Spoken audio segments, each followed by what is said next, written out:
ये आवाज़ को सुन रहे हैं सबों के चरणों में मेरा प्रणाम है। आप लोग मेरे प्रणाम स्वीकार करें।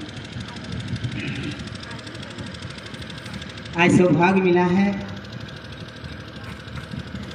कि हम आपके बीच अपने गुरु शिव के गुरु स्वरूप की कुछ विचार रखने के लिए यह सौभाग्य साहब श्री हरिंद्रानंद जी का देन है और महागुरु महादेव की आशीर्वाद है। जो चीज़ हमको आपको मिला है यह चीज़ को खाली हम आप सोच लेंगे कि जिस शिव के विषय में बात हम आप करते हैं वो शिव पूरा जीव जगत के सृष्टि करता है, पूरा दुनिया को बनाने वाले हैं और पूरा दुनिया को बनाने के बाद सबसे ये मानव का जीवन जो मिला है लास्ट जोनी में मिला है और इसी जोनी में गुरु चाहिए। बिना गुरु के हम लोग एक पल नहीं जी सकते हैं। इसलिए कहा जाता है कि मानव के ही जीवन में गुरु चाहिए और उसमें ऐसा गुरु हमारे आपके बीच में मिला है।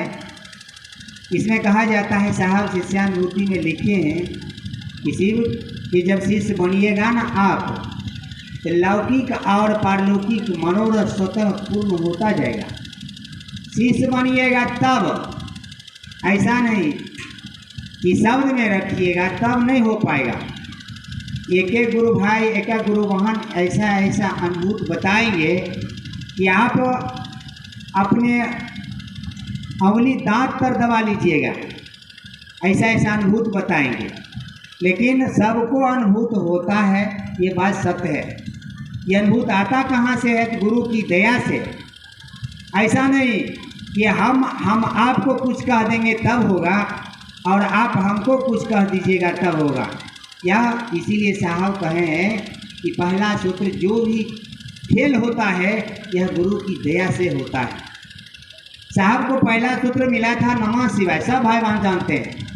लेकिन साहब कहे कि सारे समस्या का समाधान गुरु की दया पर है और जब तक गुरु की दया नहीं होंगे तब कोई भी भाई बहन शिष्य नहीं हो सकते हैं।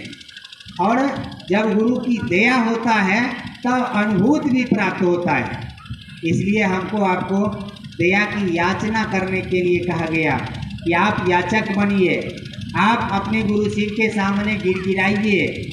आप अपने शिव गुरु के सामने अपना स्थिति को रखिए कि हे सरकार आपको हम कैसे शिष्य बन जाएंगे, आपका कैसे हमसे काम हो जाए, इसके लिए आप हमको दया कर दीजिए। हम लोग एक बार सवाल साहब से किए थे कि सर कहते हैं लेकिन शिव के शिष्य लोग बनता कहाँ है? कहा कि का तोरा कहने से सब शिव के शिष्य हो जाएगा तो तू क्या करेगा बताइए। तो हम लोग क्या करेंगे? अरे हमको आपको गुरु ने चुना है। यह गुरु का काम हम आप जो करते हैं यह जीता जागता गण है। एक वह शरीरी गण होता है, एक हम आप गण है। और गण इसलिए है कि हम लोग शिव के काम को कर रहे हैं। शिव हमको आपको पकड़े हैं, खोजे हैं। साहब लिखे शिष्यानुभूति में गुरु अपने शिष्य की तलाश करते हैं।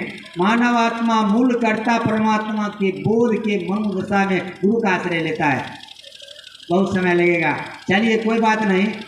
अगर शिष्य बनना है तो आप एक कतार पर खड़ा रहिए। ढेर सारे भाई बनाते हैं, बेटा ने काम दे तो, पति ने काम दे तो, ससुर ने काम दे तो, सास ने काम दे तो। ये बोलने के लिए किसने कहा, कहाँ लिखा है बताइए? तो सबको परिवार है। महादेव का भी परिवार है, ऐसा नहीं कि महादेव का परिवार नहीं। तस्वीर में देखिए, पत्नी है, बेटा है, बेटी है, पुतौ है, पोता है, पोती है, सब है। साहब को भी सब परिवार थे, हमको आपको भी सब परिवार है। ऐसा नहीं कि हम लोग कुछ कहते चले जाएंगे। अरे आप कहिएगा माँ बाप काम नहीं देगा तो माँ बाप आपको हटा देगा, भगा देगा, वो अपना जायजा से बेदखल कर देगा, तब क्या होगा बताइए? ये सब सही नहीं है। आप सारे काम को करते हुए जितना भी समय मिलता है, साहब कहते हैं घर को घर रहने दीजिए, घर को शमशान नहीं बनाइए और शमशान को शमशान रहने दीजिए। आप मेहनत में कीजिएगा, किसी के सामने हाथ फैलाइएगा, कहेगा जा हमारा तेरे शिव चर्चा महादेव महादेव कहने घुड़े चाओ मांगने घुड़े चाओ। देखिए कहा जाता है कर्म कीजिए आप अपना समझ भर, जितना आप समझते हैं अपना काम को उतना काम करते रहिए। ऐसा नहीं कि आप किसी के सामने मुमताज होइए, ऐसा साहब नहीं पता है कहने के लिए। साहब कहे हैं कि आप बचल का समय जो बाकी का समय बर्बाद करते हैं, आपको अगर काम नहीं है तो उस समय को बर्बाद नहीं कीजिए। काहे कि कहा जाता है कदम चूमे मरघट नजर सुबह दुनिया, कहाँ चलते हो किधर देखते हो। हम लोग एक एक कदम श्मशान की तरफ जा रहे हैं, लेकिन देख कहाँ रहे दुनिया को देख रहे हैं। साहब का दुनिया में क्या देखते हो, ये चलायमान दुनिया है, जो इस दुनिया में आया है सब चला जाएगा। कहाँ जाएगा तो वहीं जाएगा।